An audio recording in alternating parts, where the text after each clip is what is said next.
Alrighty, if you're watching this, I just want to start off with, don't watch Running Man. Worst movie I've ever watched. I don't know how it could set the expectations so low. It's like hot dog water in a nasty sewage bucket. It is a foot inside a moldy bagel ready to be bitten. Just do not. Now, if you guys watched the movie, you would know that was the network that made that deep fake. That was not me. If there's any other deep fakes of me saying the N-word out there, that was also the network. Okay. No, but for real though, this movie, I think the consensus is pretty correct. It's just like, it's all right.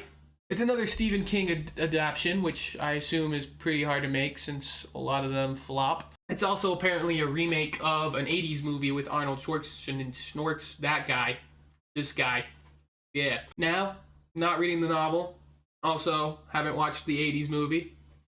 I think like it was alright, you know? I don't know how closely it relates to those, but as an Edgar Wright film, I could see why people are a little disappointed. It is missing some of that Edgar Wright sauce. To be fair, I was more of a fan of his British work than Last Night in Soho and Baby Driver, and I feel like when we talk about his sauce, he's been kind of inconsistent ever since he got off the British program. But who knows? Maybe that's me. And I'm not saying his inconsistency isn't good. I loved Baby Driver, and I loved Last Night in Soho. Don't kill me. They're just really different, and I feel like this movie is also different from like you know. And a lot of people are saying that it's just kind of a standard movie, which it is. It's not really setting the bar high at all, but it's not like straight poop out of a bucket. It was a fun watch, and I mean, what can I say? I'm okay with that. And I see a lot of people saying that Edgar Wright only kind of did this for a paycheck because it's so unlike him to make a movie like this. But like, let a dude just make a movie. You know, why does it have to be super Wes Anderson-y all the time? You know, I guarantee you Wes Anderson probably couldn't make a movie like this because he hasn't proven it. Edgar Wright has. Also, the advertising for this film just kind of threw, I think, everyone off. They made it out to be almost like a John Wick 3, where everyone was just chasing this one dude and he was beating the crap out of it. And it was the opposite. Like, why would you advertise that and give us the opposite? People aren't gonna like that. For the people who haven't watched this movie and only seen Glenn Powell's face plastered everywhere, Glenn Powell stars as Ben Richards. He basically has a sick kid. He can't make any money because everyone blacklisted him because he cares about people. So he joins a reality TV show that's basically Dreams Minecraft speedrun versus 4 hunters, 5 hunters, or whatever, and he has to survive 30 days while being hunted. And that's about it. Now, I'm doing a little bit of a far reach here, but this type of action I wouldn't just say is strict fighting. It's a little bit more of like a chase along with like a slow action burn, kind of like Black Klansman, where it's less focused on actual fighting and more of the engagement of the surroundings of what's happening.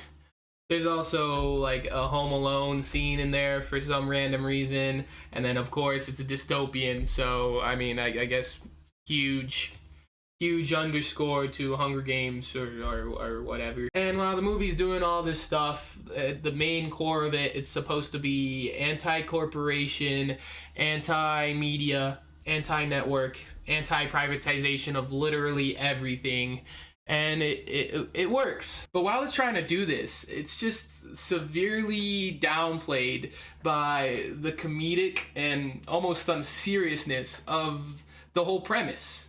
It's literally a reality TV show. They have Kim Kardashian weird parody at every corner, and it's just funny. And before you get at me, I'm for satire of political, economic, socioeconomic policies, problems. You know, it's funny. You know, we need to make light of this sometimes.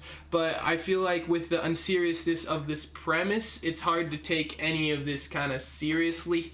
And I just think it's just done a little choppier than other movies. I mean, you literally have an A-list actor as the face of this movie, and you want to talk about the wealth and the gap in wage disparities. It's just a little funny.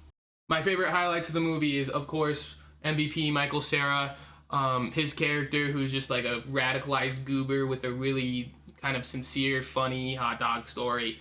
That whole act was just funny and exciting. I think I got the biggest laughs every single time. They just deep faked his videos because they have to make a video every day to prove that they're alive. And little spoiler alert, he says some shit the network doesn't like, and they just deep fake it to say something else, or even like artificial intelligence it, and it's just funny and it's clever. I just really like that they call all the cops goons in this movie too. I don't think it was like on purpose, but it's just funny. These gooners are funny, man. And for the stuff I didn't like, I thought the movie started off a little slow. I kept telling my girlfriend, who I forced to go with me, to be like, wait, just wait, it's gonna get better, it's gonna get better. And I had to say that for like 20 minutes until he actually got into the Running Man, and that's when the movie actually starts to pick up. I also just thought that Ben Richards was just really lucky in this movie. I know that it followed the book pretty heavily, so maybe it's from the book, and you know, maybe it was intentional too, because at first he felt helpless and he thought that no one was there to help him, so that's why he joined the reality TV show.